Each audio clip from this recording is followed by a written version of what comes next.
Call this meeting of the Bedford Town Finance Committee to order at 7:02 PM on Thursday, February.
Logistically, is this the best way to do it?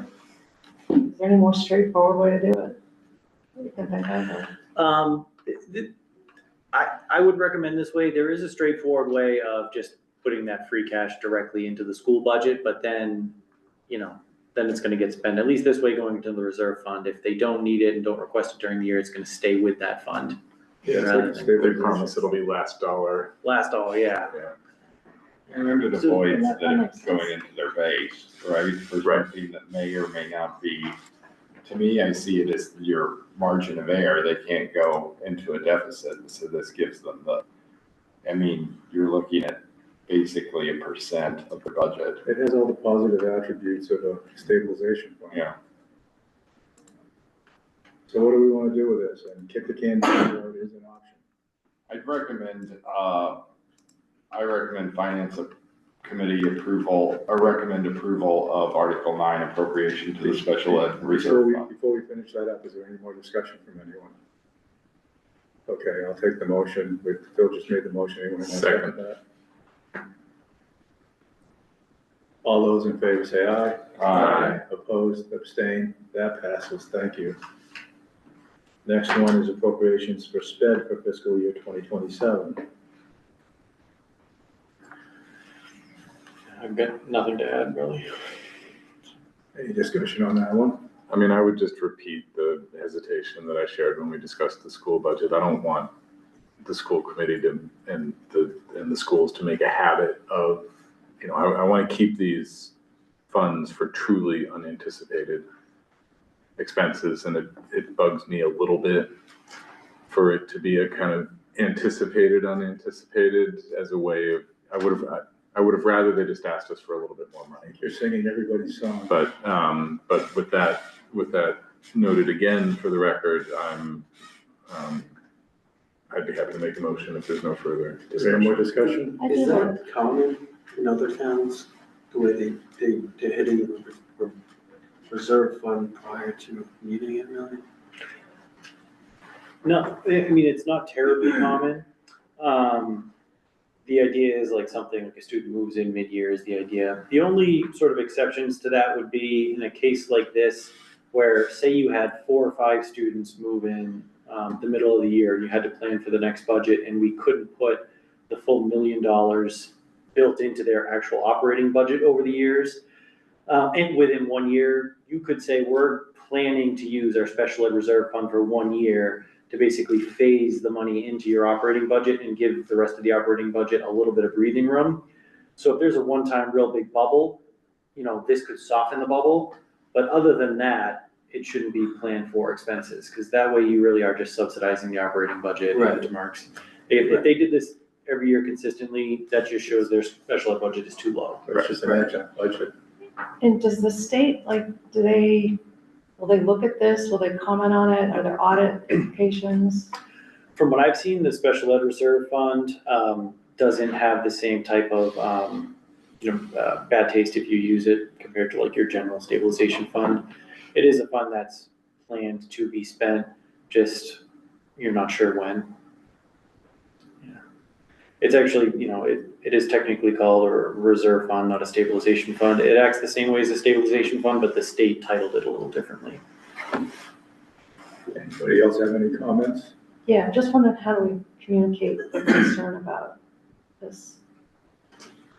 And make sure, because, yeah, I mean, if it ends up having implications, I think Mark did the I other. mean, somebody's gonna write this up if we're gonna choose to do write-ups, and we could say that we support it, but, that we don't want the schools to make a habit of I doing was it. gonna go down a separate path. The schools have meetings, we have 2 liaisons to the schools, let them carry the message. You're okay with that? I think every one of us basically said it at the school committee did. meeting, so it's loud and clear to Cliff. Okay. It started in one side of the room. Yeah, but if it ties the knot to have liaisons deliver it, that's the way things are kind of supposed to work. Any more discussion? Yeah, take a motion. I move the finance committee recommend approval of Article 10 appropriations from special education reserve funds for fiscal year 2027. Second. All those in favor? Aye. Opposed, abstained, it passes. We recommend approval. We've already pre-approved, we've already voted 11, unless anyone wants to change the salary bylaw. Any discussion there, or just move on? Let's move on to 12, the collective bargaining agreement for the police patrol union. Any discussion there? Sorry, I'll just say this will have to be recommended at town meeting. If we finalize it at all, it would likely be very close to town meeting. Oh, that's right, this isn't final yet, is it? The amount, we have an estimated amount that's carried in the select board budget, for contract negotiations, each year, but we won't be able to put a motion with a dollar amount until that's finalized. So for the select board and the finance committee, I anticipate this will just be recommended town meeting. Does she have a placeholder in there already?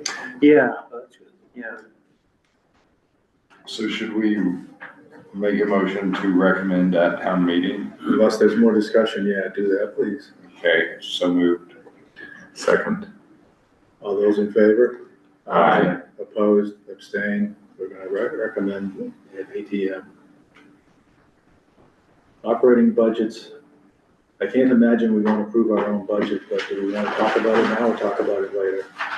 So we've reversed 14 and 13. Okay, yes.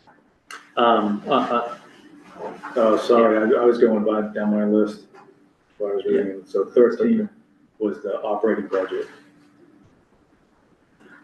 And you already voted that, right? Yep. And I'm just giving people a chance to change their mind. Then we have 14, which I know is now 12, but. Oh, I thought 12 and 14 switched, whatever. Yeah, I think I told you that it's 13 now. Citizen petition select board budget. I'll confess I haven't been following this one closely. But Matt, why is a citizen petition needed for something like this? Was this something we tried to do the right way and we didn't do? Yeah, I'll explain. When the energy and sustainability manager position was filled with an internal facilities department employee that was given more hours, and we shifted some of our other duties away, and we took some of the salary in my very first budget proposal, was taking $20,000 of the remaining salary and moving it into a energy and sustainability consulting line item. So from salaries to consulting, so we would preserve a little bit of that salary within the budget. Some folks on the Energy and Sustainability Committee and others out front didn't want that Energy and Sustainability Manager budget line to disappear, because their hope is that it will get fully refilled with a new person in the future. Maybe we'll have 1.5 or 2 people in the future. The only issue from my perspective that I explained to them and the select board with it being in the salary line is it can't be used during the year, at least with additional energy and sustainability assistance. We can use the consulting line. So what the select board recommended was increasing it up to $60,000. So we took the vast majority of the salary and moved it into consulting. So at least it's preserved in the select board's budget. And if we do need to hire somebody next year or the year after, we could switch it back to salary. It's in the budget right now in that manner. It's still in the salary bylaw. So we anticipate this will likely be withdrawn at town meeting or pulled. You could argue that they would want to change the select board budget to reduce expenses and increase salaries, but I don't think they're going to do that. They really just wanted to preserve the money in the budget so they didn't lose it. I mean, I don't see any reason we should take a position on this tonight.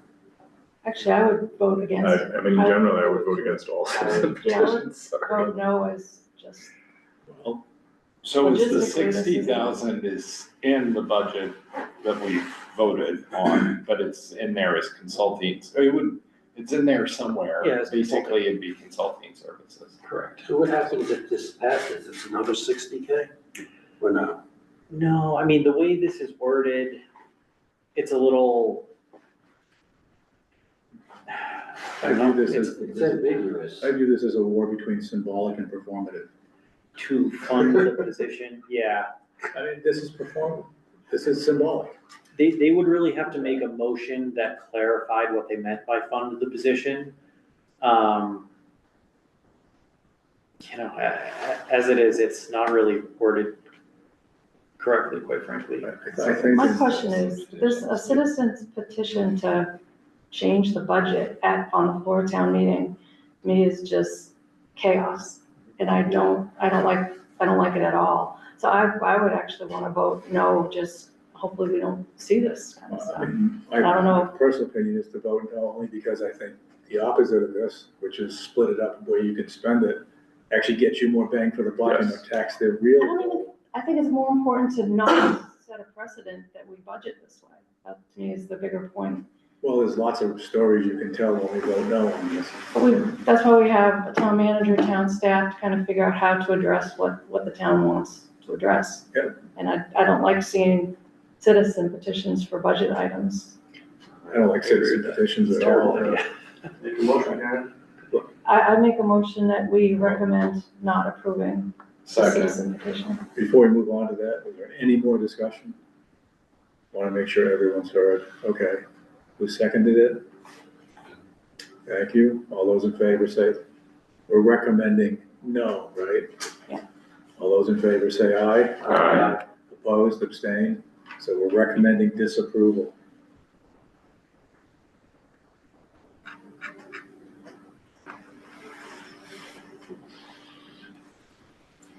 The next one, the ambulance enterprise budget, we already voted approval. Everybody want to stick by that? Yeah. Supplemental accrued leave fund, we have no position at the moment. Quick explanation. We usually try to leave this at around $200,000, in any given year. This is for, some of those employees that have been here, a long time, more than 25 years, that are able to get a payout for 25% of their sick days and things like that. So occasionally you'll have a $25,000 or $30,000 payout for maybe one of those. It's usually like a police officer, a DPW, or a firefighter who's been here long. These are semi-predictable, my experience has been, these are semi-predictable. The guy who's been around for 25 years is pretty much ripe for cashing in on this. Yeah, we'll have at least one or two probably. That'll be pretty decent. If they're small amounts like $10,000, we try to just absorb it within that department's operating budget. But if you have a smaller department that for some reason, has a big retirement, they can't absorb it, and that's where this. Right, by predictable, I mean, it's already in the budget, you baked it in for your best guesses with this line. I'm assuming you put the money in this fund high enough to accommodate what Oh, you yes. know about. Oh, so yes. That's what I was getting at by predictable. We're not just throwing a stone into the fog. Yeah, no,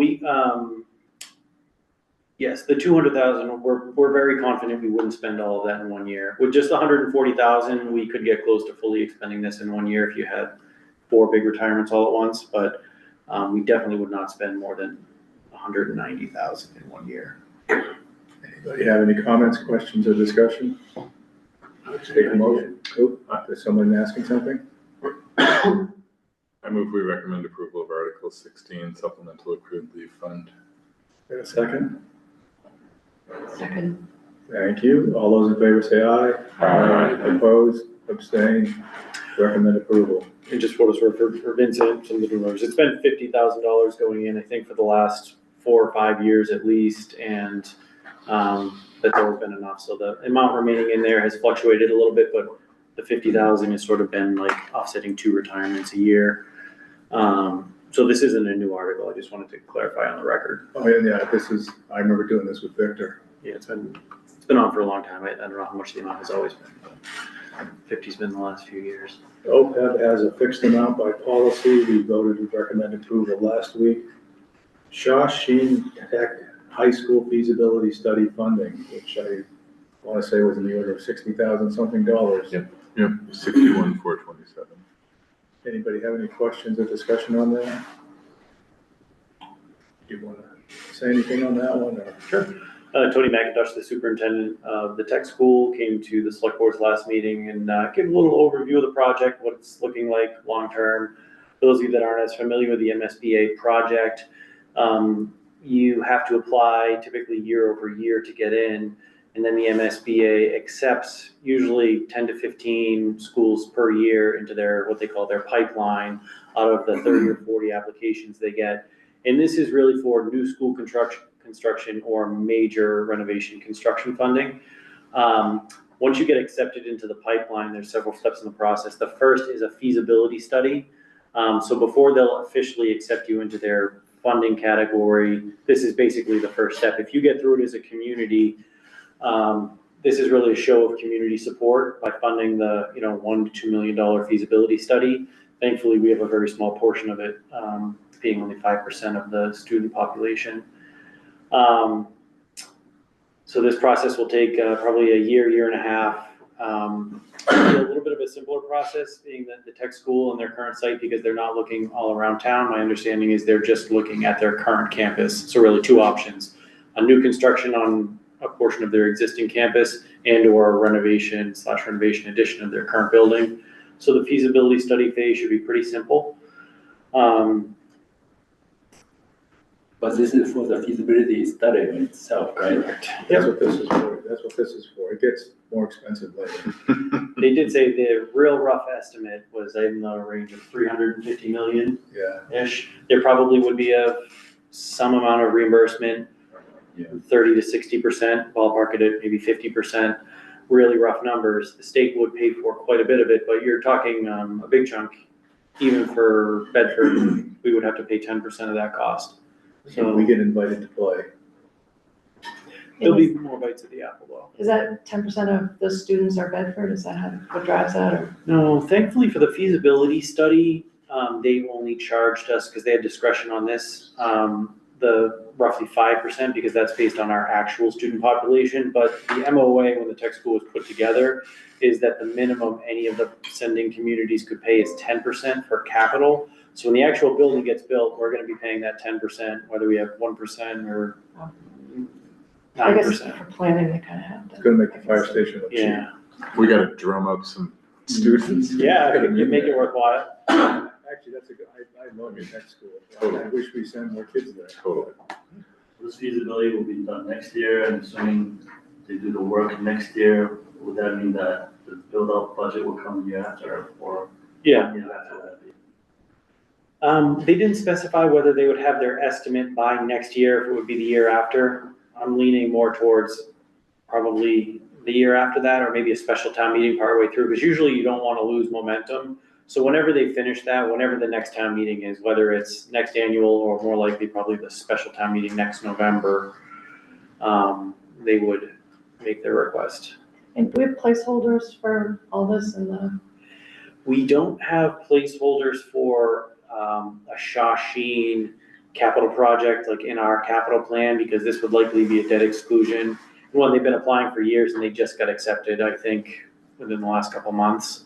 So this is not a planned project for Bedford. But from a debt perspective, that's gonna take us Yeah. way over our guideline. If we don't add any more debt if we had very little debt for the next 2 years and our budget continues to grow at, 2.5%, we could still be close to that 10% figure, because I think we're at about 9 right now. So we could take about $1 million a year in debt on. So yeah, it would put us close. Say if it came in at $15 million, we could bond that over 20 or 30 years. So you're looking at maybe $1 million to $2 million in debt service. It could put us at 1% over, 1.5% over, but within that ballpark. Have it on our radar, and I mean, it is what it is, but. What happened, we just check this, what happened? Is the option actually, we not agree to fund this study? They're still Yes, sending kids there. Yeah, typically for funding articles, a majority of sending communities, if they approve it, that's enough to put it through and sort of force it on the rest of them. I recall Tony saying something along the lines of he needed all of the communities to support the feasibility funding. Mm-hmm. I'd have to check if maybe that's a specific part of the MBA process, because they He did say- really want community feedback. He did say that, I just don't remember why. He had like 17 blocks on a flow chart up on the screen at that point in time. Yeah, I think at this phase, to get started, they need all the feedback. I think when the final capital vote comes, I think you just need a majority of the communities though to pass it, usually a regional school project. I guess the thing is, if we vote for this, then we're in essence gonna vote for supporting the build out, like roughly 2 years later. The question is, can the town afford it, or pay for it? Yeah, I mean, So $60,000 next year is not a big deal, but Stat 61 is gonna proceed with a multi-million price tag. I'm just saying that with that amount of money, we can just spend our own school, we'll probably get a much better return.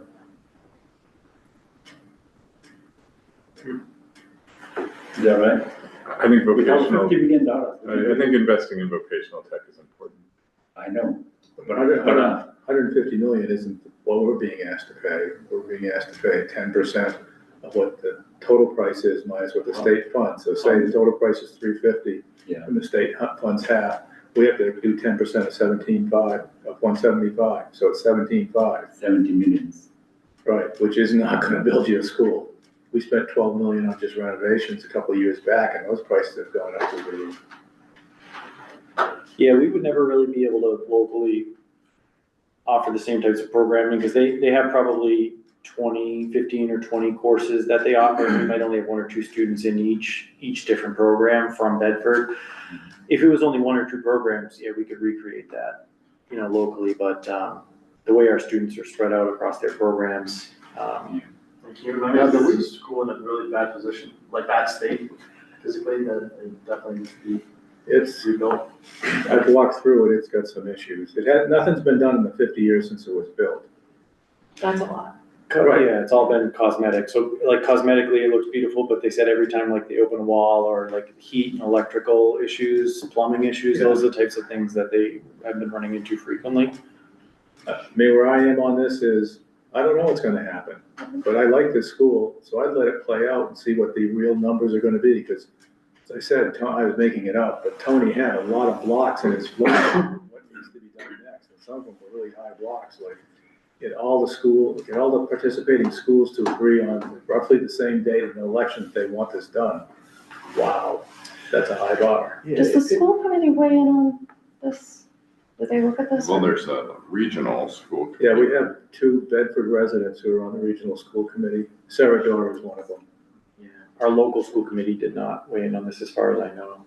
Now, do they have I guess why was this kind of a surprise to everyone?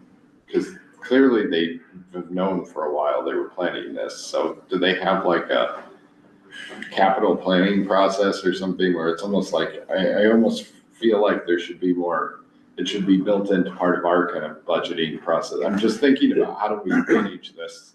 'Cause this is quite I don't know about this for a while, but I think from my point of view, when I watched the presentations, the trigger was the fact that the state said, okay, you can move to the next step. And I think that they were either pleasantly surprised or totally surprised by that. Yeah, the state will not give you any sort of decent indication. It's not, well, if you're on for 2 or 3 years, you don't move up the list. Every year, it's a completely new application that you have to do like another building assessment. It's completely new every year.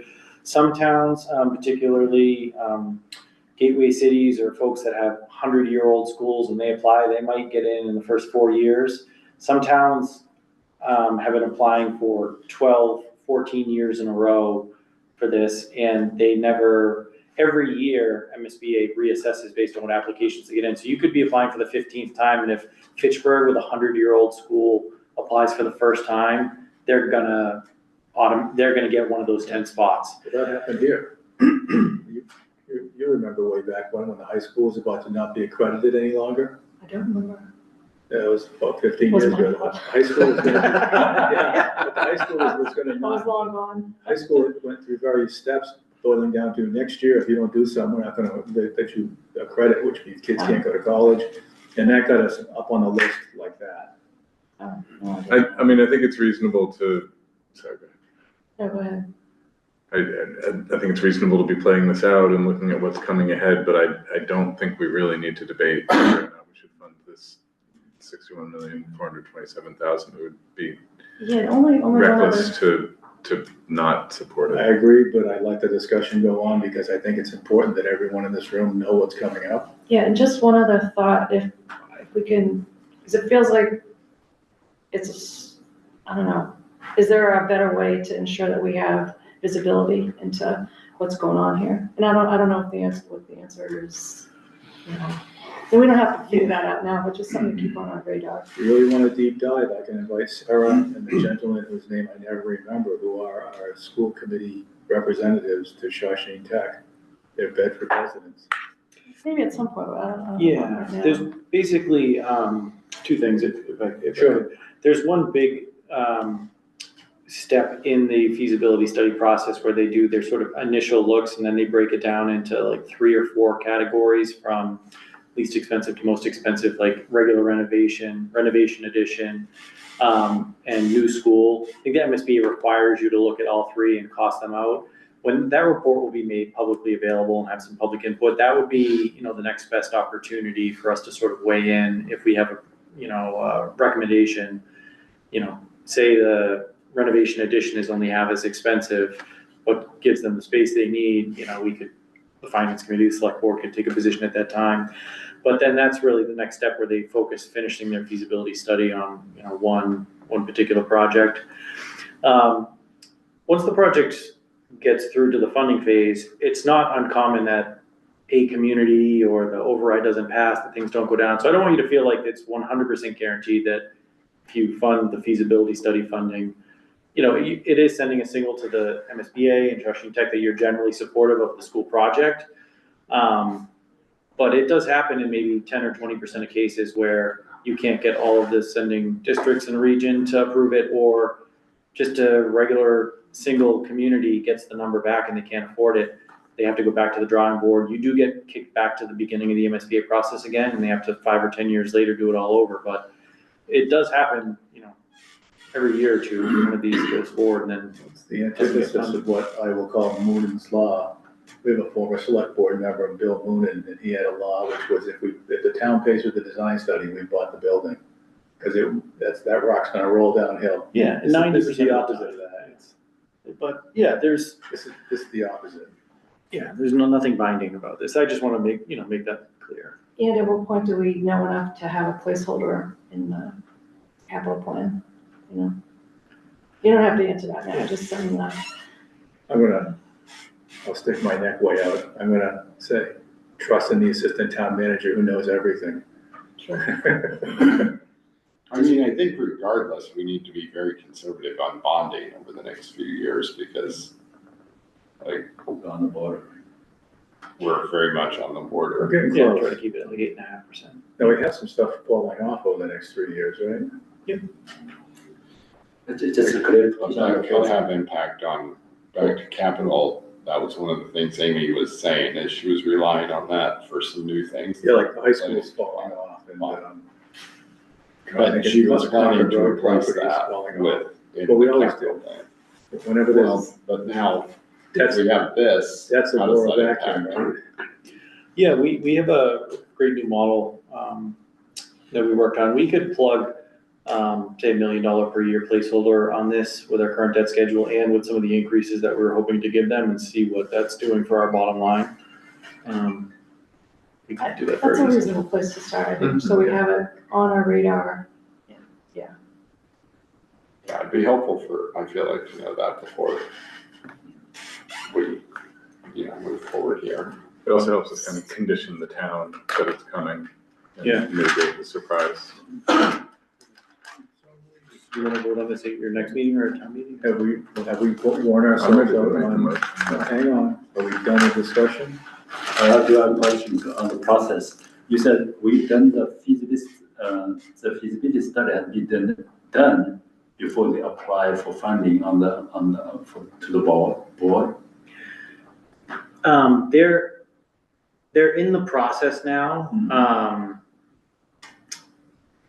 And so it's sort of a guarantee that if you get through this process and your communities support the feasibility study and the communities support locally the full construction funding, they technically have to take another vote to approve it, but they've never kicked somebody out of the process midway as long as you've checked all the boxes.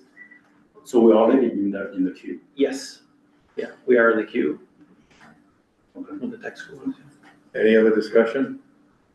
Okay, motion, I move that the finance committee recommend approval of Article 18, Shawshene Technical High School feasibility study funding. is there a second? Second. Thank you, all those in favor say aye. Aye. Opposed, No. abstained?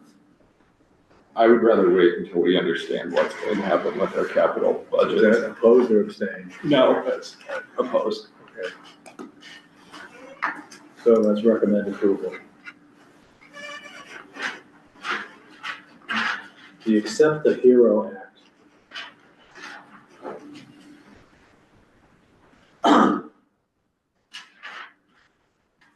See if I can.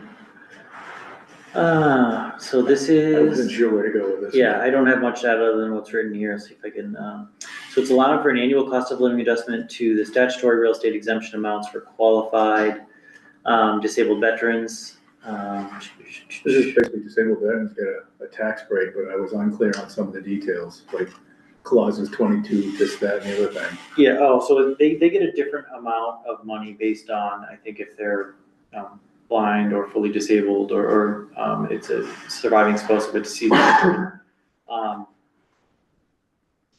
So say with the clause we currently have, I think their set amount's like $1,000 if you're a fully blind veteran, for example. This is gonna ensure that goes up every year based on a cost of living adjustment that the Department of Revenue sets. But is this, so my main question, which I'm sure somebody else will ask if I don't, is do we have a guess as to how much this is gonna cost the town to foot the bill for this? Oh, yeah, Is peanuts, this like $10,000 or $100,000? like less than $10,000 a year. Okay, It was, thank I you. think, We'll really be paying into it. Except Right, for this the is just increase. a change, so it'll just be the increase of what we're paying. Annual increase for life. Yeah. So there we go. I guess I wasn't a positive of that when I first read it. Yeah, it's just incremental. Yeah, I think there's maybe 8 veterans who are on this now. Oh, okay. It's a very small amount. So it's like under 10,000 that we're paying, and then what this is doing is basically saying it's going to go up by 2% a year or whatever, so. Okay. I think it would bring them up to whatever like the current rate is too. So, if we said it a long time ago at 1,000, it might bump them up to 1425, like whatever it is currently, and then go up annually. So there'd be a couple grand the first year and then very small amount after that. Got it. Any more discussion? Can I have a motion? I'll recommend approval of Article 19 to accept Mass General Law, Chapter 59, Section 5, the Second? HERO. Second. Thank you. All those in favor say aye. Aye. Opposed? Abstained? Recommend approval. Prudent investor rule. Yeah, one of our investors came and gave a presentation to the select board. It's pretty straightforward, as the explanation states here. The word riskier is a bit of a misnomer the way that it was explained to us, but it allows for some longer term investing in some additional diversified portfolios for some of our long-term withholding accounts, such as our stabilization account. This is very common in Massachusetts. I think close to a majority of communities have accepted this already. The community, League Chelmsford, where our treasurer collector just worked for the last 20 years, they have this rule. We get a lot of interest on our accounts currently, and this would increase that even further. And how much would the principal be? Like, how much would we invest in this a year? 10 million, 50 million? Yeah, I'm guessing it would be. I mean, is that Yeah. a decision point, how much to invest in the possible pool of money that we do want to invest? Honestly, we didn't talk about amounts at the select board, so I'd have to get back to you for your next meeting. I just wondered what the sense was. It's like, oh, we can ship all the chips in or just a few chips in? Or it basically, it's another variable that you've got to figure out when you're deciding where to invest the money. Yeah, and I'm It's just more, old, it's just more options.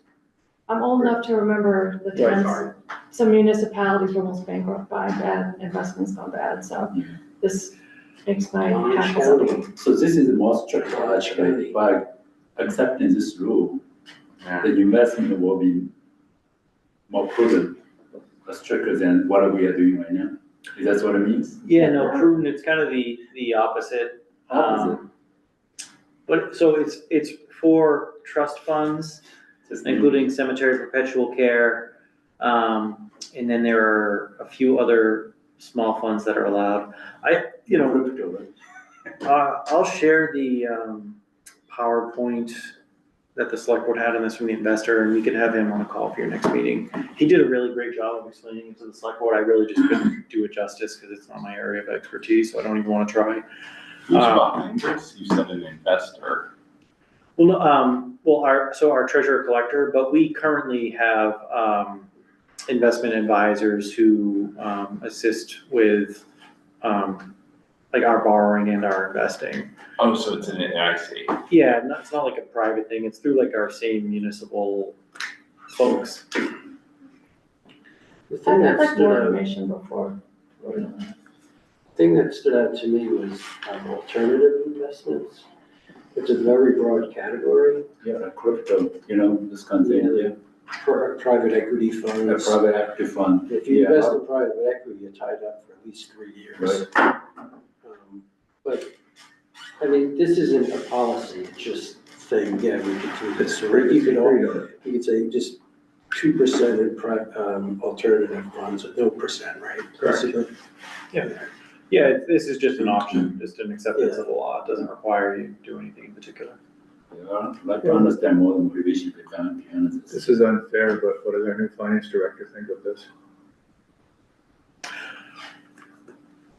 You just started, yeah. That's what it's unfair. This is the wrong What's time. that? Yeah, so we shouldn't do this right now. Yeah. It was 2008 with the mortgage fiasco, so a lot of municipalities invested in investment grade bonds that they lost their shirts on. So I just, I would just, if you don't mind, wait till I can give you the presentation and I can probably clip the segment from the video you can watch. It says it in here, and it's maybe not abundantly clear that the additional options aren't really intended to be riskier options. There are still limits in Mass General law on how municipalities can do it. It's really just broadening from the current portfolio that Massachusetts municipalities can have by default is incredibly strict, and this would open it up, so the intent is not like risky portfolios, it's just more options essentially. That's how he explained it, but kind of not doing it justice. Was it Christine who was there for the presentation? Because I think she was familiar with. Yeah. And I think I did ask the crypto question, does this mean we're gonna be in crypto? And honestly, I forget the exact answer, but I think other than no. And I think the intent too is to have greater ability to match investments with the duration of, like when you might need it, some of the funds we have, we don't need for, immediately. Yep. So we could do something, I don't know if you call it riskier, but different from what we're allowed to do that. So I'll make a suggestion, which you can go anywhere you want with it. Maybe we should recommend this one at ATM. works for me. Yeah, I'm supporting that. Yeah, give you So some. moved. So, Is there a second? Thank you. All those in favor? Aye. Opposed? Abstained? So this was recommended at ATM. I'd be curious, just what's the best guess at the incremental increase in? I mean, we are seeking for better return, basically, right? With this change. But, I mean, Yeah, is it worth it? Well, to me, this reads so many different ways. Is this something to give prudent investors more flexibility? That's another way to read it. I mean, there's lots of ways to read this, which is why I wasn't. I just don't know the name of prudent. And I also- Actually, we open. It's marketing spin. I know, it's just like a Congress all the view. Well, you gotta be careful. The regular font is the actual wording. The I know. italicized font is a way of explaining it, but may not be 100% accurate. I'm sorry, whose article is this? The treasurer collector recommended. Yeah, I mean, to mention point, maybe they need to reword it a bit so that when they bring it down, This is yeah. it doesn't make people confused. Seems that we try to limit the investment option, but actually I would want options. Anyhow, let's move Just forward. one quick comment. The third sentence will allow our city/town/district, which seems a little like this is like placeholder thing that we dropped in. Yeah. Is there any reason not to say town? No, that's just the template that this, whatever has, DOR. Sorry, the previous one, the Metro one, I think there was a couple typos, just wanted to point that out. Yeah, we had I the don't final. know, do that now, just bring that up, so we're. The HERO Act. Go back. Oh, right there, better apps. Go up. Instead of batteries and The batteries. third right, that, Oh, Better Apps. right there, Better Apps. I saw that earlier today. Team typo. So Explanation. this is a golden oldie. We got this next one last year, the tax deferral for renovated historic properties.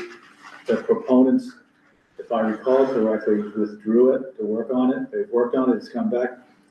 And this is Chairman Mortensen's favorite article, so I'll let him talk to it. So currently, there's a tax credit. I take exception with the word deferral, but we'll leave that alone. There's a tax credit for, if you put money into a home that's within the historic district. The Historic Preservation Committee wants to expand it to houses that were built 1943 prior to that. Just a point, I don't think it's ever been used, maybe even within the entire state for the historic, districts. And I think what they're trying to do is to keep the, affordable housing mix and keep people who are in houses that just need a little work in them. So, super laudable efforts. I don't like it for the following reason is, and I use this example in a meeting, is I think it's gonna be money solely in the developer's pocket, which I'm not against developers and having them have money, but let me give an example where I think it could not be good. My mom, she was like 80, she had a house in Winchester, and if the house is gonna be allowed for demolition, probably gonna sold it for 1.3 million, make up that number, right? Well, there's a demolition delay in Winchester, so it couldn't delay it. It couldn't demolish it, so we sold for slightly less than that, right? And the developer put up, basically, I hate this term, but I'm gonna use it for sure here, a McMansion. And I think that if this were in place there, that developer would be able to offer credit to the buyer of, a certain percentage of tax. It goes for 5 years. I think what happens is the first year, you don't have to pay any property tax on the increase in value, and then it ratchets down over 5 years. Basically, it's 3 years of tax, the increment. And I just don't think we need to do it. I think if a developer is going to come in, they're gonna do what I call a pseudo demolition, right? And not totally demolish it. And get this credit. I don't think that's what it's for. I think I can imagine 2 houses. You have one that's built on a vacant lot that sells for 2.5 million. Then you have one that's built on a pseudo, tear down, same price, 2.5 million. That person gets $30,000, whatever amount of credit.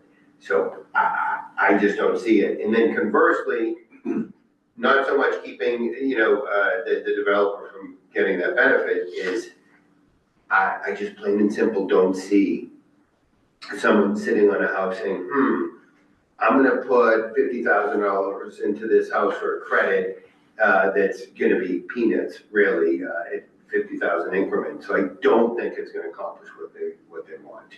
And I just see there's a big opportunity for developers to just pocket money. So anyway, that's it. It's not the biggest deal in the world. So in your example, Paul, there's a house, I don't remember the name of the street, right across from CVS in Bedford, and to the right. There's a house like on a stilt. Yeah. It's an old house. But you can tell they ripped the whole land apart. I don't know what they plan on doing there. It's a It looks pretty big housing It looks project pretty going in expensive. there. There's gonna be a lot of houses behind it, but the house that's up on stilts would qualify. I think, right. The other thing too is, they're pretty sure that it won't, that developers won't be able to take advantage of it in an unfair way. I gotta tell you what, I think developers are gonna get what they want here, right? Right, so those houses behind it, are they gonna get the credit or? No, No. Just that house. That was the first incarnation that they might have got, but then they came back with no. But, anyway, I said my piece, if it goes through, whatever, but I just think it's unnecessary. I do think, that anyone who's gonna, I think those houses are gonna be, built anyway. In other words, anyone who's like 75 and looking to get out, they're gonna be bought by a developer and transferred, and made into again, I hate the term mansion. Yeah, and I don't think they need the incentive of $30,000 tax. But I guess the question is the issue that they're trying to solve is keeping the people in the house or trying to keep the historic house? I think both. Because to me, there's a benefit of keeping the historic house. I think, like, for instance, the house across from CVS, the fact that part of the reason that was added to the multifamily district was so that, with the understanding that they keep that carriage house, right? And so I think, like, there is a benefit to maintaining the old houses in this, and to me, a tax credit, if it allows you to keep a historic home as opposed to demolishing it and replacing it with a mansion, isn't a bad thing. So I think that's not a good example for what it might be, because that is that house that you see in front, plus a whole bunch behind, right? But I guess No, I don't my think- point is, like, Yeah, that's not a good. say they take that house and they renovate it and then add a whole bunch on, you've still got that house, right? The point is you're maintaining a historic home and you're not demolishing it and replacing it with a McMansion. I guess. So who cares, like, the point isn't that the developer is going to pocket a little money, it's the point is that the developer is going to pocket some money, but the incentive is that they keep the historic home. But I guess my question is, you keep the historical, but then you built all this things that make it into a McMansion with the historical just in the middle of it. What's historical anymore? Is people gonna go visit it? Like, you just have a plaque that says 1918 whatever, but the rest That's of true it's all for any modern. house, So- but that's true for any house that you add on to, right? I mean, Sure. But I just don't see what's the historic part, you lost it. Unless you take the historic out, only renovate that house, and I see a value to your point. right, which you may have that as well. I think you're going to have a better shot at that with this than, like, without this, right? It's completely the opportunity of let's just raise it and start from scratch. So, Phil, I think, Matt, is that, I think your typical thing would be, again, it's houses 1943 and before, that aren't in the historic district, right? Right. I don't think there are many like that carriage house, and so what I think will happen is, whether or not you think a ranch should be, kept or not, that's not the point I'm trying to make is, but I think the example you gave is the rarest of the possibilities that project's gonna go forward without the credit anyway. If it's a ranch, like, why would the developer keep that, right? Like, if they're going to Exactly. build anyway, and then this doesn't apply. Right, but likewise with the So for one, the ones where it does apply, I don't know why we wouldn't do that, so. because it would go through anyway, is my point. I think the house that we're talking about, right? I think the developer's gonna do that project anyway. Well, that's your, Well, of course, developing. Where's the planning board on this? I don't believe they took, because this is a general bylaw, it's not a zoning bylaw, they don't typically, make recommendations on general bylaws, only on zoning bylaws. This would make sense to get their take on it. I mean, they do have a meeting on March 10th, I could ask. Would be That good. makes sense to me. So do you want to mark this recommended ATM? Yeah, Just leave I'll it blank. move that, Basically, anything we don't have a symbol, we don't have a recommendation for is recommended ATM. so I'll recommend, Article 21, the bylaw amendment for tax deferral on renovated historic properties. We give our recommendation at town meeting. second. All those in favor? Opposed? Abstained? Recommended ATM. I have to say in When you general. said planning board is the 10th?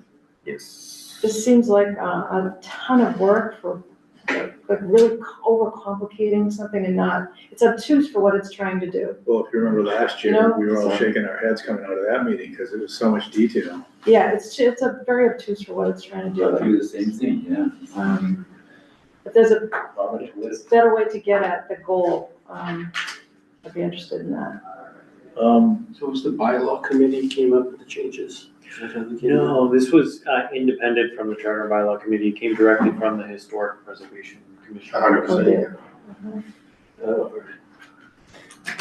So here comes the fun part, charter, bylaw, they're all over the place. Do you wanna walk through them? Do you wanna group them in some way that you come up with, which is clever and helpful? Paul was the chair of that committee, so he knows all answers. The way we, sorry if I could, well, the way we Yeah, sure. group them on the warrant is how I'd recommend you would take the discussion on them. I'm open to anything, so. I mean, they're pretty much same as last time around, with the exception of moving target of town manager's powers.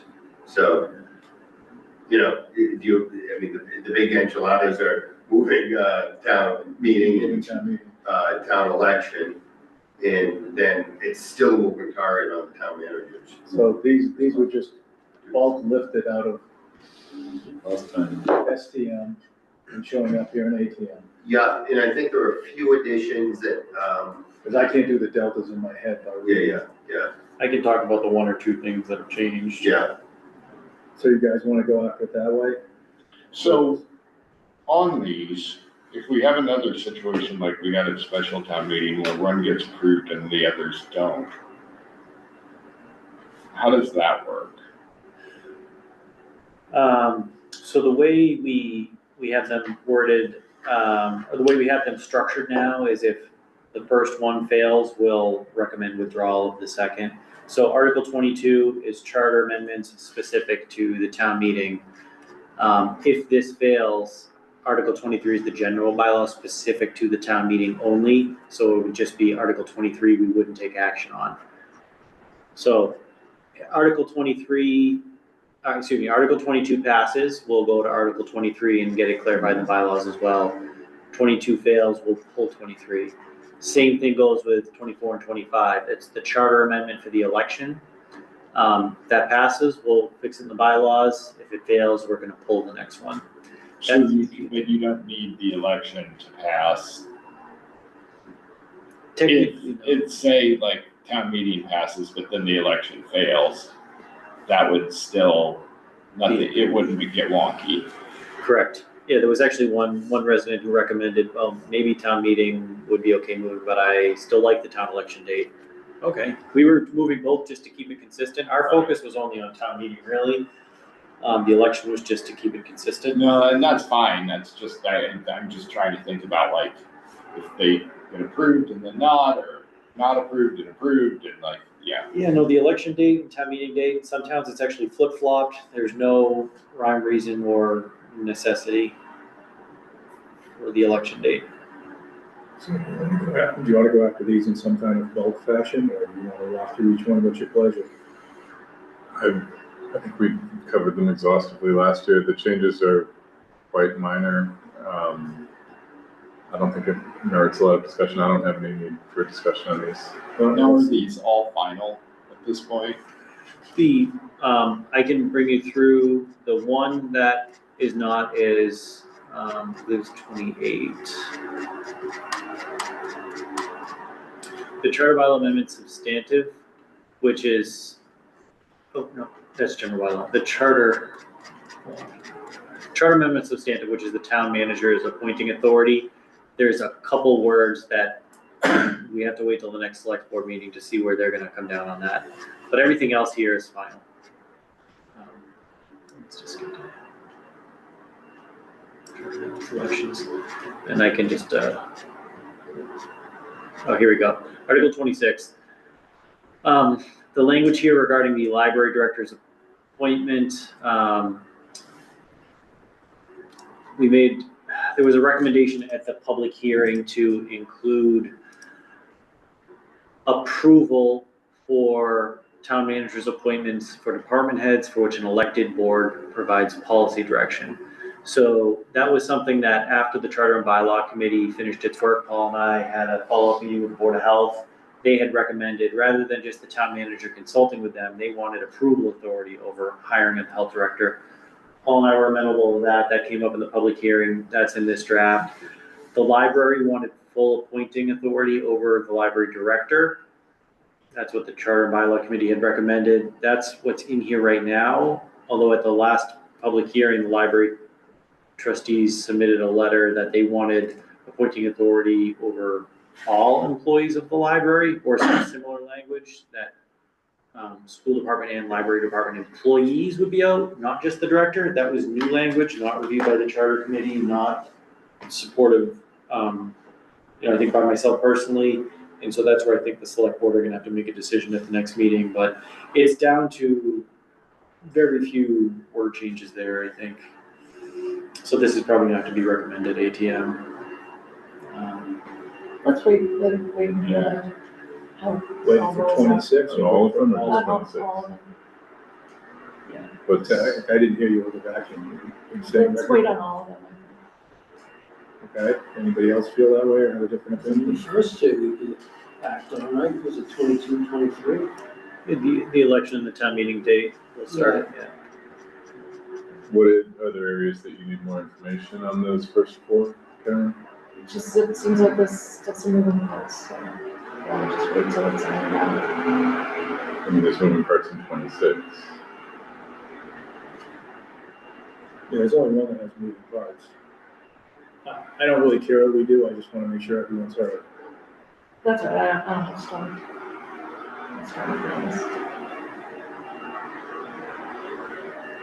I'm losing half the words with the vacuum. I don't have Wait, those. was this enough? Yeah, why don't you for a minute or two? I mean, no one's gonna try and get in this room at this point. And then may I add an opinion? I don't think anything's gonna change on 22 through 25. With the next select board meeting. No. What So I about, don't think there's gonna be any new information. what about 27 through 29? So 22 through 25, we can vote then. And what about them? Anybody got a contrary opinion or just general discussion on that one?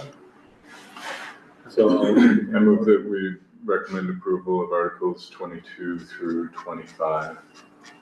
Second, any final comments on those before we vote? Just Okay, scroll down to 25. So it's first Monday in May and first Saturday in April. Those would be the new election and town meeting and election dates respectively. So- More room for us. With Article Actually, less 26 than you being think, potential because to the change, front are end there is other there. things in this that are planning to change that we've already voted on? No, it was just that one. And that's actually the only article, and when we had the general bylaw public hearing, I think that's the only one that had any discussion for many members of the Because I public. thought when they closed the warrant that it was done. They closed it to adding new articles, but the select board still has the right to kind of I do see. whatever they need to. Do you still have a comment? No, my comment was just simply 22 through 25. Okay, thanks, I just realized I didn't come back to you. Yeah, 22 to 25 haven't changed since last year, other than us breaking them into a different order. So unless there's more discussion, should we vote? Yes. You've made motions, And seconds. so we're all set. All those in favor say aye. Aye. Opposed, abstain. So those are all recommended approval for 22 through 25.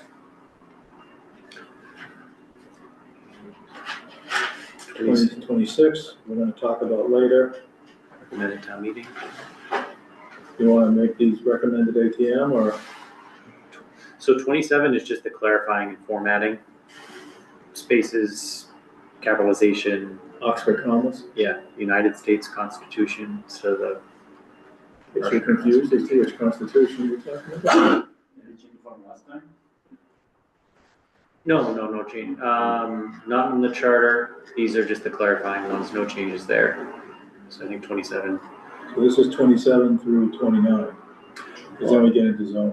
So 27 is clarifying only, 28 is what we considered substantive, but only one change from last year.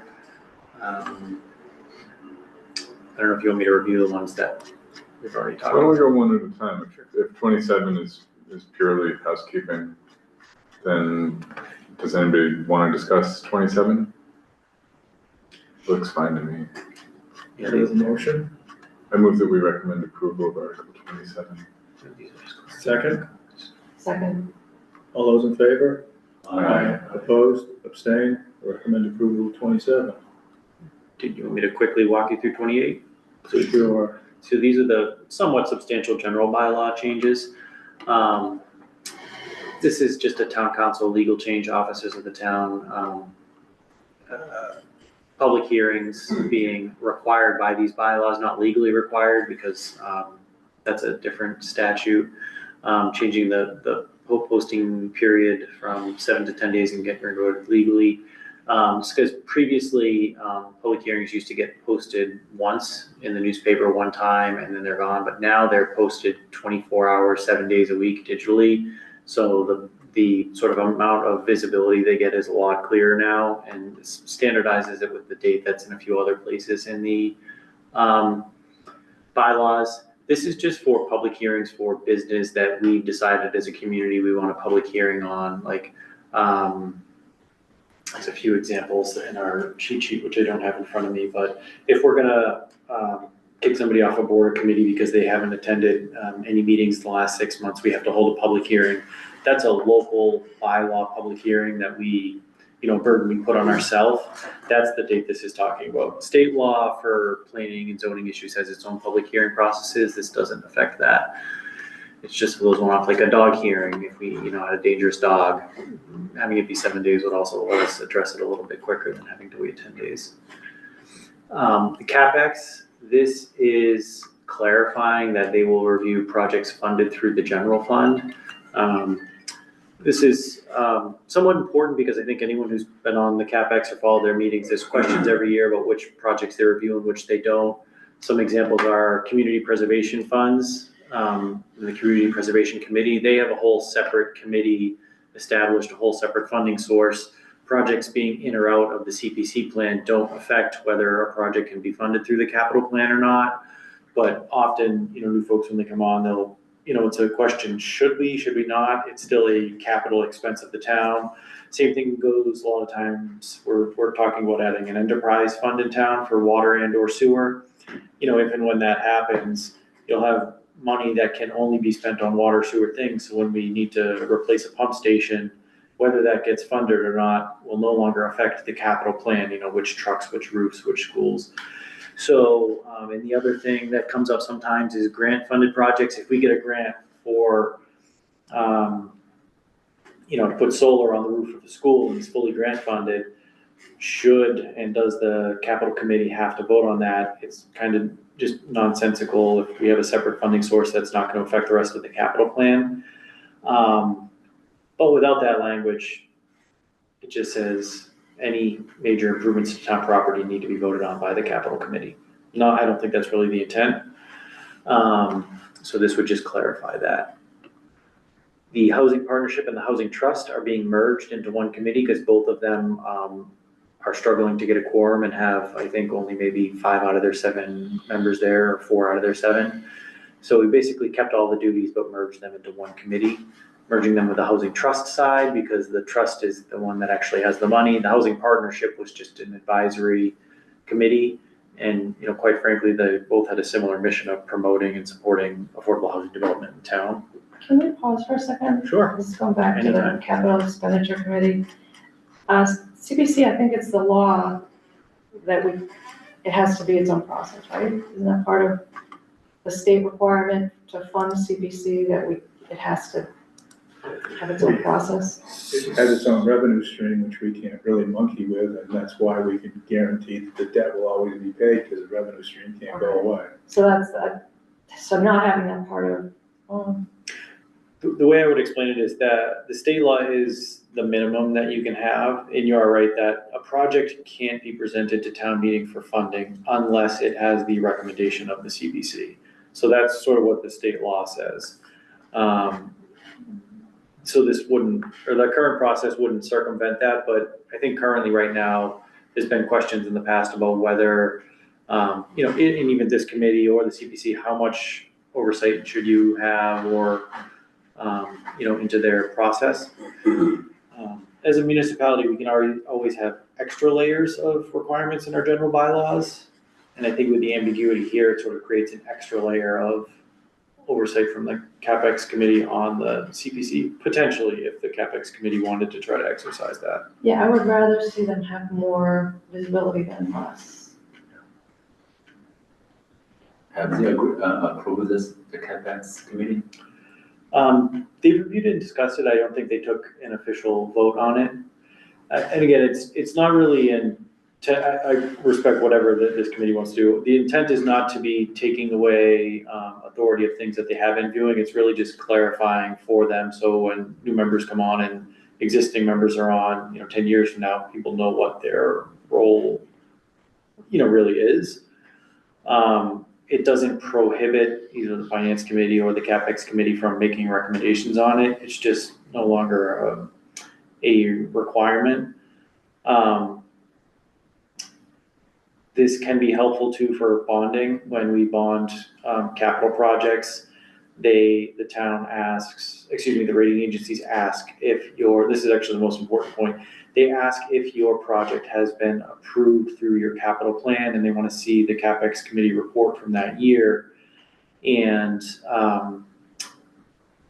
if there's not clear language in our bylaws that the CapEx committee only reviews general fund projects, we could run into an issue with bonding for, if this says all major improvements have to be approved by CapEx and we got a grant for something, or there's a CPC project and CapEx hasn't reviewed it, the rating agencies can say, you missed a step. You need to put that through CapEx because your own bylaws say they have to approve everything in town. And I did run into that, in Tingsboro, where I had to write a letter as the town manager stating, well, it's never been our process that the CapEx committee has included sewer projects in their capital plan, and they accepted it because we had an enterprise fund. So capital never reviewed it, but the bonding agency did legitimately call us out on it and say this project is missing from your capital plan. So, yeah. You all set, Karen? Yeah. So where are we going, guys?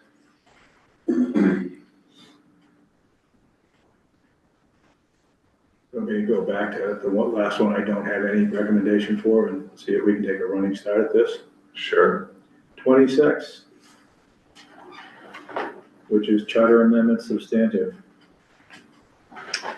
Oh, that's gonna be at town meeting. Yep, well, I'm just checking. Okay. You want to vote on that one? Didn't we I vote thought we on already decided to recommend a town meeting think we on did. 26. I don't recall the vote, and I don't have We it written. skipped it because it's not complete. So why doesn't someone entertain a motion? I'll move that we vote to recommend at town meeting Article 26, charter amendments substantive. Is there a second? Second. All those in favor say aye. Aye. Opposed, abstained, recommended ATM. Which brings us down to 28, which is general bylaw amendment. Actually, that's a block, 28, 29, just two. So did we vote on 27? 27, we did recommend to approve. Yeah, those are just the clerical ones. And I have empties for 28 and 29, which are the end of the general bylaw amendments.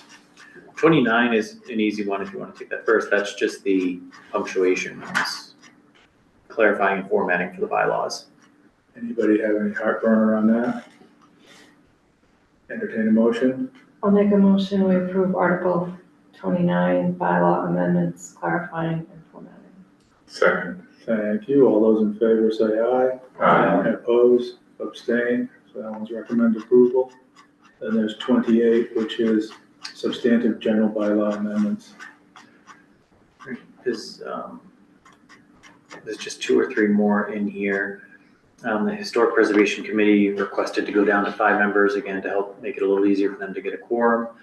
The Volunteer Coordinating Committee, this is just clarifying that they're still gonna make a recommendation on all candidates and review all candidates, but all applications, along with the recommendation, get forwarded to the appointing authority. So just personal opinion, having lived through all kinds of incredible speed bumps and brick walls with this particular area, I like this new wording a lot. It solves a number of problems. What is it solving?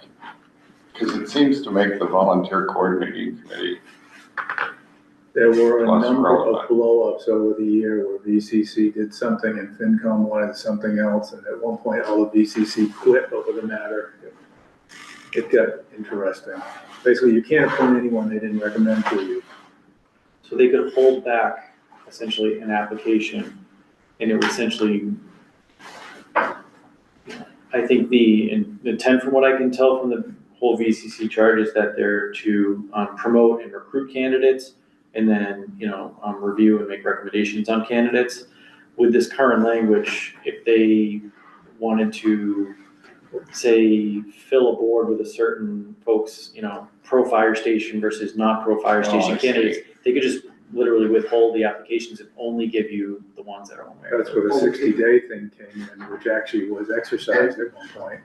I see, so that's where, now they have to present both, and they can give the reasons why, but I see. You can't physically stop the process. Yeah. Did the charter change related to this went through, I think, so this now will just wind up being conforming. Was it in both? I don't. I think it was in the charter too, and it passed. I don't recall. I could be wrong, but that kind of, I think it was in both. And for what it's worth, there was a lot of back and forth with the VCC folks, and they were definitely okay with this. Again, That's good to know. Yeah, you know what, I'll double check that. I think that that probably could go this in. actually did just pass. I don't know. It might actually just be a holdover that we didn't catch here. Or like just pretty much stop after the, this kind of like. Yeah, I thought we did, so. Yeah, but I'm pretty darn sure it went through with the charter. So where do you guys want to go in 28? Oh, there's two more pieces to it. Oh, I thought I saw you moved to new, is Article 39. Yeah, no, this is Article 39 in the bylaw, not the Oh. yeah, tricky. Sorry, you confused me. This is something the ZBA requested because there's currently, we have a local sign bylaw in our bylaws. This is separate from our zoning bylaws. There's zero waiver or special permit or variance process in the general bylaws. Pretty much anything in your zoning bylaws, you can get a special permit or a variance, or you can at least apply for one. Our sign bylaw has strict performance, so if somebody needs a slightly larger sign or sign on a different side of the building or something like that, the ZBA had no ability to make any changes there. So this would allow the ZBA to provide a waiver limited to either dimensional changes and sign location changes if it is within the best interest of the town and consistent with the intent of the sign bylaw. That's convoluted wording, not inconsistent. I love it. Just be consistent with the intent, not inconsistent, yeah. You're right. Sorry, I'm just having fun with this. Oh, this is fun. And then the one other is just landowner responsibilities. This is currently in our zoning bylaws. We're proposing to put it in the general bylaws as well, and add one word to it. I thought we already had this. I remember debates many years ago about this guy has 3 non-functional cars in his front yard and that's against the rules. So it's in the zoning bylaws now, but we're adding a word, and the reason we're proposing to put it in the general bylaws as well, sometimes the AG doesn't like that when you have things in your general bylaws and your zoning bylaws, but the purpose is zoning, you can be non-conforming. So we are proposing a change here to the zoning bylaws, which is the new article, adding the word uninspected or inoperable. So the idea here is the previous language, you can have one unregistered car in your yard, no questions asked. More than that, you have to go to the zoning board of appeals. So the idea behind that, my understanding, is you can't just have a bunch of junk cars in your yard. You can't use your yard as a junkyard. There's a few residential parcels in town that get around this by registering junk cars that could actually never get inspected and are not operable, have no wheels. But they can have 10 of them because they pay the $50 a year to have a license plate put on it. And so by adding the word uninspected or non-operable, you fix that. However, Shouldn't that be and? If that's what you're saying? No, or, because otherwise you would have to meet all three. You Any want one of an those. or in there, Yeah. And one, or allows you to pick one, otherwise it's, must have three. Yeah, because right now they hypothetically are registering their vehicles. That's what I'm saying, so like, they're meeting the requirement. But yeah, so you'd only be able to have, say, one uninspected or one non-operable vehicle. So technically, if you have one non-operable vehicle in your yard, you couldn't have two or three. But if they're all registered, you could, right?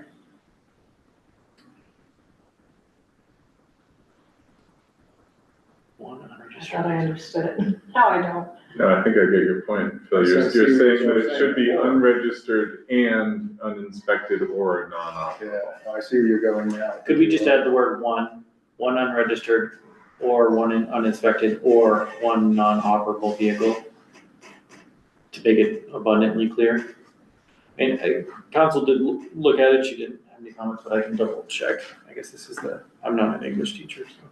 I agree, the English language appears to, the way it's written in English, it appears you could get away with having an unregistered, or having a registered vehicle, because it appears to be that any one of those three Okay, is a valid. maybe we should just get rid of the word registered at all, and just say Shall be. one uninspected or non-operable vehicle.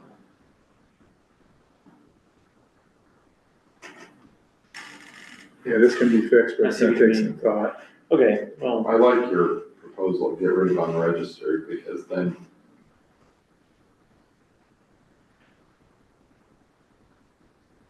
yeah, that's not the intent, You yeah. wanna have more time than this to think about it, because we can look at this again. Yeah, I would think you want registered in there as one of the conditions though. Because it could be inspected and it could meet the other two conditions, but not that.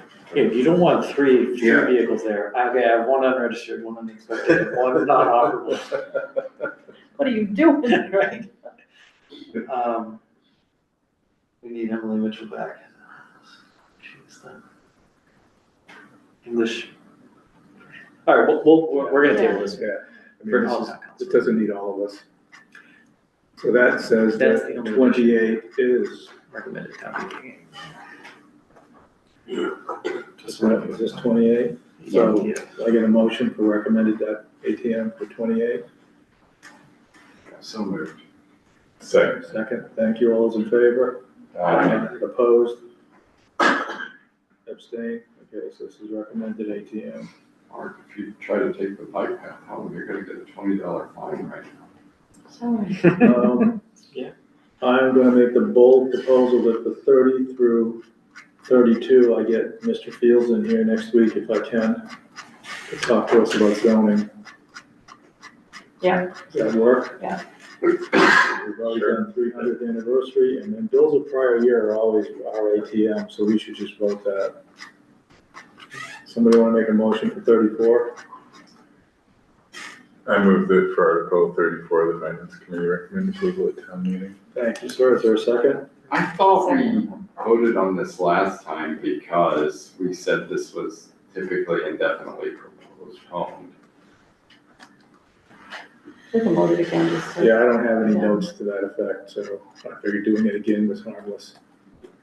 So we had a motion. Is there a second? Second, All those in favor? What are we voting 34. 34 bills of prior year. to do what? Recommended ATM. Oh, okay, yeah. That's sort of our catch-all, but it also tells me, yes, we actually voted on this. I mean, I wrote the explainer on that last year, and our explainer was recommend deferral, and the Finance Committee expects the article to be indefinitely postponed. We had, now you pushed me to it, story time. We actually had somebody one time who didn't see the recommended ATM and decided that what that really meant was the Finance Committee was confused by the article. And this particular person in the audience beat that drum as loudly as they could because they had an agenda with the Finance Committee to cause problems. I hope I left. You know who it was. You were there.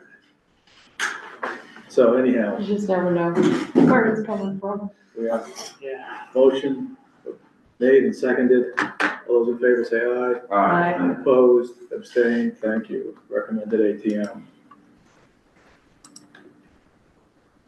I'll get Tony in for next week if I can. Looks like we lost Zoom. Oh, wait, no, I'm on the disc, I'm on the web version. Okay. Is that culture restaurant? Yes, What is 20. it, 2020? Big decisions. I think Now let's get started. with my sending this to you, we have all the stuff I need for you for tonight. Yeah. Okay. Oh, so I can, Well, you can try and read my writing, or I can just fill in the rest of this, mail it to you. yeah, you can type it up and send it to me tomorrow. That's what I'll do. Were you saying you don't need me for the next part, or are you gonna just be talking about your recommendations? You're welcome to stay anytime you want, but I also think you probably want to get home to your kids at 8:30 at night. You know what, I'll listen when I get home. I hope we're not still there. Okay, someone just logged me out after, it's, yeah, I'm sure you will, but it's like, kind of access And everything. is there anything we're supposed to turn off, like the select board room? If you don't turn off the projector, the bulb burns out, and I get lots of grief about that. No, it's just a TV. Someone just logged me out and shut down the computer. I appreciate it, everyone. Thank you. Thanks, Thanks, guys. Thanks for all the help. Everybody. And Rihanna, we're just gonna thank you because we're so grateful. Midstream. Yeah. May I ask a question?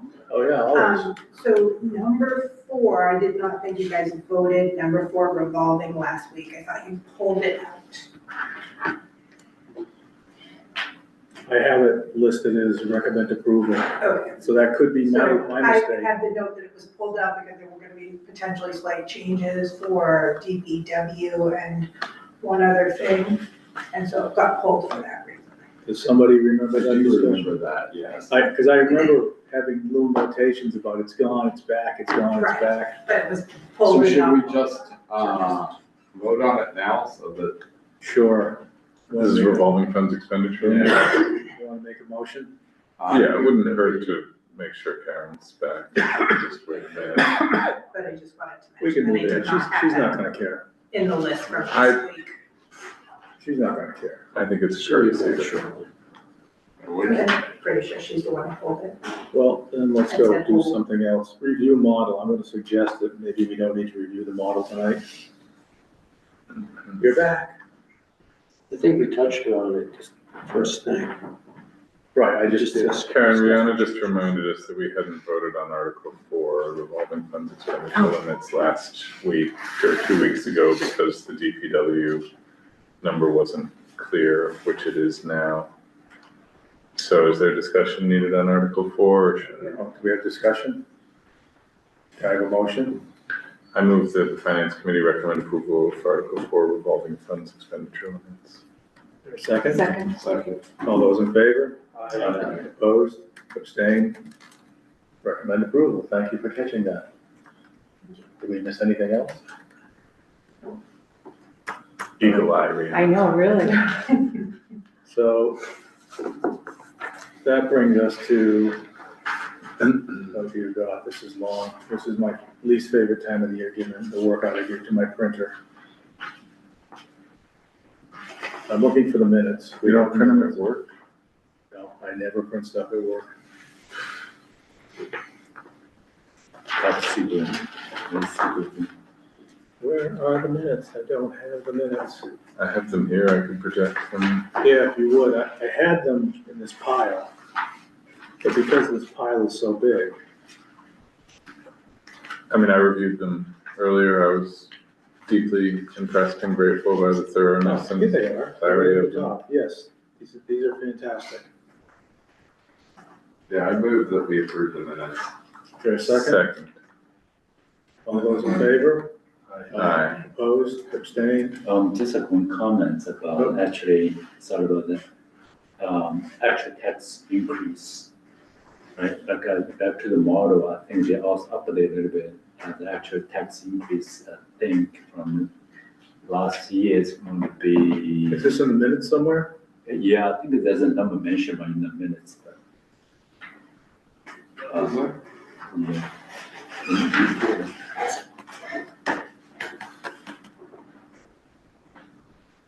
Somehow it cannot open and the Wi-Fi thing, No, my website's down. yeah. So page 3 in the middle, Mr. Prince would like further clarification on the reduction in local receipts in FY '28. Mr. Zhu inquired about the anticipated tax increase for the next year.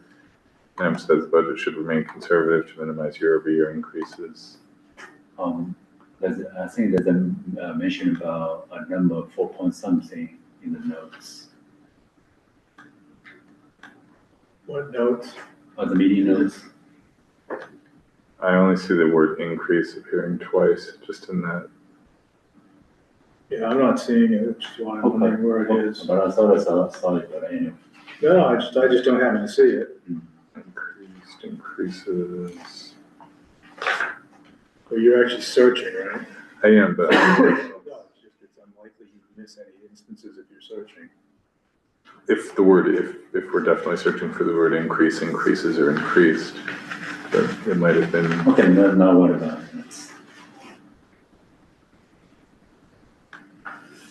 So, we actually approved the minutes before we ended up going back on discussion. That's fine. Does anyone want to unapprove the minutes, or?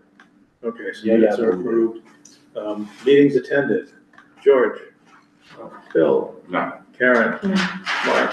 Yeah.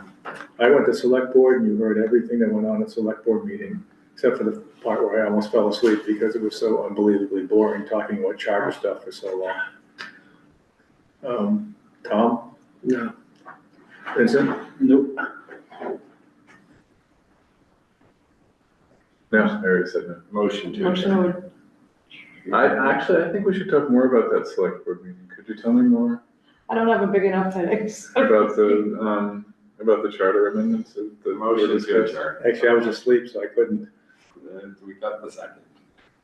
All those in favor? Aye. Aye. I thought you were serious for a second.